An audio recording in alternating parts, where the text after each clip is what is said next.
To Calum, survival wasn't about strength, it was about variables. A broken spider fang wasn't trash, it was probability. He gave the command. Combine the fang with a goblin arrow. It was crude crafting. In strict system logic, success depended on dexterity. His was 0, hers was 2. By all calculations, it should have failed. The poison sac should have ruptured, toxic gas, instant death. Instead, she pressed the materials together, and it held. No explosion, no backlash, just a completed item. Poison arrow, single use, guaranteed status effect. The numbers weren't laws, they were guidelines. The world was flexible. That meant exploitable. He needed to test the chains before the next battle. He activated the hourglass. Grey silence, 60 seconds, absolute control, bring me a water bottle. A trivial command, but critical. She moved during his turn. Her action did not consume his resources. Separate action economy, confirmed. She handed him the water, assuming he was thirsty. She misunderstood the reason, but not the command. Her will remained intact. Her body followed instruction, mechanism validated. The test became live fire practice. 2 goblins emerged from the dark. In another life, fodder. Here, executioners, hourglass, freeze. He positioned himself, fireball ready, then a directive. Shoot the leg of the rear guard. Time resumed. The first goblin incinerated instantly. The second screamed, arrow through its leg, hamstrung. He approached the wounded creature. Why the leg? It was easier to hit, she answered. Important data. Commands didn't overwrite skill. They filtered through her ability. If he wanted precision, he needed precision in wording. Vagueness produced safety. Specificity produced lethality. He pushed further. Hourglass. Do a B boying dance. Silence. Command failed. She didn't understand it. The system required comprehension. He simplified. Do any dance. She twirled awkwardly in the damp corridor, smiling, confused, compliant. Conclusion: he could not force impossibility. He could not override nature, but within her capability, she was executable code. They moved deeper. The silence pressed in. He used frozen time to ask questions safely. About the body he inhabited, about Calum. Yernil hesitated, then told him. The name was stained. Murder. He had killed a Fox-kin teammate. Fox-kin were intelligent, charismatic, valued. To kill one invited hatred. Yernil defended him desperately. He must have had a reason. Her loyalty was absolute. She needed him to be a hero. Otherwise, she was following a monster. Calum ignored the emotion, focused on structure. Each slave team contained one experienced individual, a shepherd. He was meant to guide them, not save them, guide them to slaughter. He wasn't random, he was placed. An asset. The corridor opened, a heavy door marked exit. Too early. Early exits weren't rewards, they were traps. Inside, a young man in pristine white robes, unharmed, untouched, Avazon, preserved, high-tier magic halted decay. Wealthy families paid fortunes for this. But the air smelled wrong, copper, rot, the leg was missing, the egg sac in the corner cracked, black hornet larva. Predators don't abandon offspring. If the larva lived, the mother was dead. Someone had killed the apex predator of the first floor. A rumor surfaced in his mind. A missing adventurer. A rogue. Mr. Back Attack, specialist, solo eliminations. If he killed the hornet, why was the larva here? Why was Avazon intact? The pieces aligned. The missing rogue hadn't escaped. He'd been captured, not killed, repurposed. Calum's blood ran cold. Possessed adventurer. A rare anomaly. When the dungeon traps a soul, it doesn't release it. It weaponizes it. A rogue class, stealth, burst damage, speed, the worst possible matchup for a glass cannon mage. An invisible assassin versus low vitality. Yernil saw the shift in his face. The fear. Are we done for? For a moment, the math screamed yes. Panic clawed at him, but panic spreads. If she broke, his shield broke. He forced calm over terror. It's difficult, he said evenly, but not impossible. A lie, delivered flawlessly. You have me after all. It was a bluff, but in the abyss, a good bluff can buy you 60 seconds. And 60 seconds was all he ever needed. Above ground, rumors were spreading. In taverns thick with smoke and arrogance, men laughed into their drinks. A slave mage casting without chance? A rookie moving faster than logic? Impossible. A dwarf scoffed. Power takes time, he muttered. No slave outpaces a legend like Mr. Backattack. Virtanen didn't argue. He simply smiled. He had seen it. And in the labyrinth, disbelief is often the final mistake. He raised his glass. Not in denial, in quiet acknowledgement that something dangerous had entered the board. The tavern door opened. Grief walked in, wearing silk. The Burton family. A mother trembling with hope, a brother carved from ice. They were searching for Avisun. Virtanen didn't soften the truth. Black Hornet. Fatal. The mother collapsed. She spoke of soul preservation, of the 1 week window. They had scrolls, money, influence. They just needed the body. The dwarf placed an identification card on the table, recovered from the dungeon. A breadcrumb. The brother's eyes, frozen blue, studied it. Who found this? A party of 2 slaves. The air shifted. He didn't shout, didn't rage, but disbelief hardened his expression. Slaves surviving where his brother died. That violated the order of the world. A greedy lizardman tried to insert himself, offered his services. He stepped too close to a predator. The noble didn't move. Mana crushed the air. Pressure. Dominance. The lizardman hit the floor, gasping. The message was clear. The grieving brother was not helpless. He was power restrained by etiquette. He made his decision. He would enter the dungeon himself, and he wanted to meet this slave mage. Below ground, Calem knew none of this. He only knew survival. They waited in a safe room, but safety was decaying. The giant lava, their bait, was starving. If it died, their trap collapsed. If they waited for rescue, they would run out of time. Waiting is a strategy for people who expect to be saved. Calem did not. "We hunt him," he said. Yernil stared at him. A rogue boss, stealth, burst damage. Against a glass cannon and a ranger. On paper, suicide, but paper doesn't account for thresholds. They needed power. They needed level 5. Training began. Not adventure, extermination. They tore through corridors like wildfire. Fire, lightning, advance. Goblins died before they understood they were targeted. Calem dictated tempo. Yernil followed orders without hesitation. Efficiency replaced fear. They killed a venomic spider, not the boss. But strong enough. Calem checked the numbers. Close, not enough. Level 4 was survival. Level 5 was evolution. They hunted a goblin shaman next. Scrolls looted, inventory optimized, everything unnecessary discarded, every kill converted into value.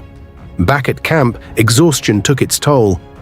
Yernil's mind frayed. She stared at the starving lava, then at Avisun's preserved corpse. Should we feed it? The body? The dungeon erodes morality quickly. Calem shut it down instantly. Damaging the corpse damaged the payout. He had a cleaner solution. He dissolved mana stones into water, created a nutrient bath, expensive, precise. 1 more day of life for their bait. 1 more chance.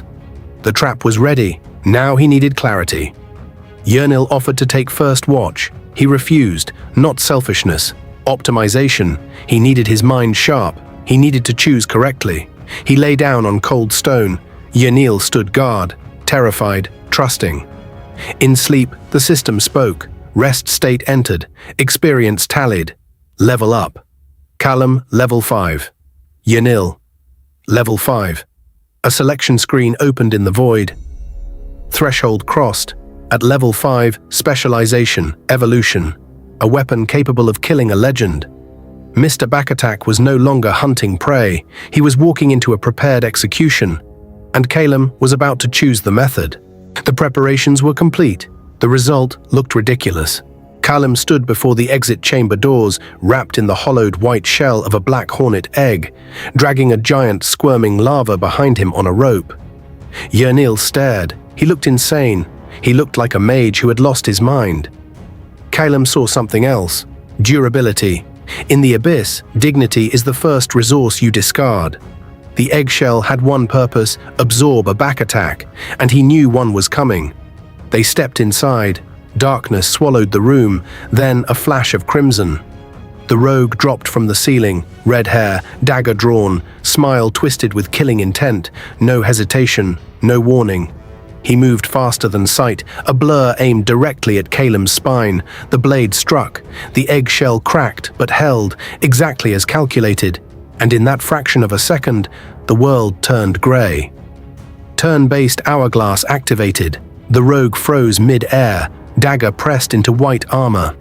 Calem exhaled slowly. This was the position he wanted. 4 casts. Lightning shock. Stacked, queued, turn ended, time resumed, electricity erupted. Blue arcs tore through the rogue's body, muscles seized. He dropped, convulsing, landing hard in the puddled stone below. "Now!" Calem shouted. Yernil's arrow shattered the prepared water barrel. The rogue was drenched. The battlefield became conductive. Calem cast Ice Pick. A massive shard slammed down. The rogue forced movement, shadow leap. He vanished at the last instant. The ice exploded against granite. Calem counted silently.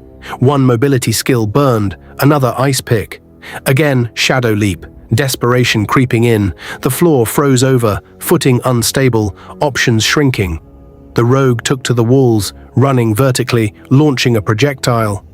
It struck the eggshell weakly. The armor absorbed it. Then he vanished completely. Invisibility. For most mages, panic. For Calem, delegation. He didn't search, he listened. Yernil's ears twitched. She pointed. Arrow released. Impact. The rogue reappeared, staggering. Visible, still alive, still lethal. The rogue reached for his belt. Grenade. The hourglass was on cooldown. 15 seconds. In close combat. That's eternity. The rogue grinned. He thought he had the tempo. Calem smiled back. He turned his wand, not toward the rogue, but toward the lava. Ice Pick. The creature died instantly. The system triggered. Slaughter's momentum activated. On kill, temporary turn reset. The hourglass flipped again. Time froze. The grenade hung mid-air, just leaving the rogue's hand, 10 meters away. Small target. No room for error. Calem aimed. Lightning shock. Turn ended. Time resumed. The grenade detonated in the rogue's face. Fire and shrapnel consumed him.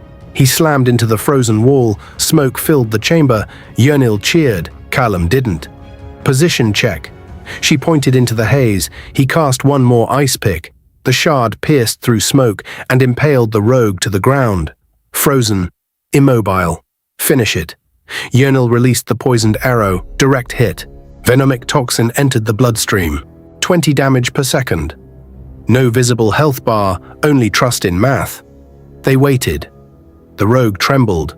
Breathing shallow. It should have ended. It didn't. His eyes flared crimson. The ice cracked. The poison slowed, but did not stop him. He wasn't just a boss. He was a possessed adventurer, a former rogue still holding fragments of skill and will. Red energy erupted from his body. Desperation, rage, last phase activation. Calem cursed under his breath. He had hoped efficiency would be enough. Hope is a beginner's mistake. Plan B, he said calmly. The rogue tore free, bleeding, burning, smiling through madness. The fight wasn't over. Now it was personal. The most dangerous variable in the labyrinth was never monsters. Monsters follow patterns. The true threat was possessed adventurers. Even in death, their bodies remembered how to kill. The ice shattered. Red energy erupted outward. The rogue stood, aura blazing, flesh warping under the artifact embedded in his chest. Calem didn't panic. This was expected. Plan B wasn't improvisation, it was scheduled. Before the fight, Yernil had wanted to fire both poison arrows at once, overwhelm him, end it fast. Calem refused. The rogue had killed a black hornet alone. That meant one thing: he had a way to neutralize poison. If they committed both arrows early and he cleansed it, they would lose. You don't win by dealing damage, you win by forcing cooldowns. The rogue moved, fast, too fast. The first poison ticked, then golden light erupted around him. Adrenaline rush, health restored, cooldowns refreshed, status effects wiped clean, exactly as predicted. Layer 1 removed. Now distance control. The rogue blurred forward. Cautious steps. Caleb checked the internal timer. Hourglass cooldown, 3 seconds. 3 seconds is an eternity, when steel is inches from your throat. Second arrow, Yernal asked. Wait, if she missed now, they died. Caleb needed space. He cast lightning shock, not at the rogue, at himself. The blast hurled him backward across the ice. Not far enough. The rogue closed instantly. Dagger plunged. Steel hit flesh. Pain exploded. Caleb screamed, but even that was part of the plan. He fumbled for a potion, shaking hands, frantic, desperate. He raised it to his lips. The rogue snatched it mid-motion. Thief instinct. He drank it himself, smiling. He thought he'd stolen hope. He had swallowed bait. A mechanical chime echoed, "It is your turn." The world froze. The rogue stood suspended, empty bottle in hand. Caleb smiled through blood. He pulled out the real potion, drank it calmly. Health restored. He looked at the frozen assassin. Greed is predictable. The turn ended. Time resumed. The rogue drove the dagger deeper and hit resistance. Light flared, barrier deployed, the assassin's eyes widened. Magic armor scroll negates 5 physical attacks under 100 damage. Caleb hadn't been panicking. He had been stacking defenses. The rogue was already inside the trap. Now. Yernal released. Second poison arrow, point-blank range, no dodge window. It buried into the rogue's chest. Caleb drove his own dagger into the wound, twisting.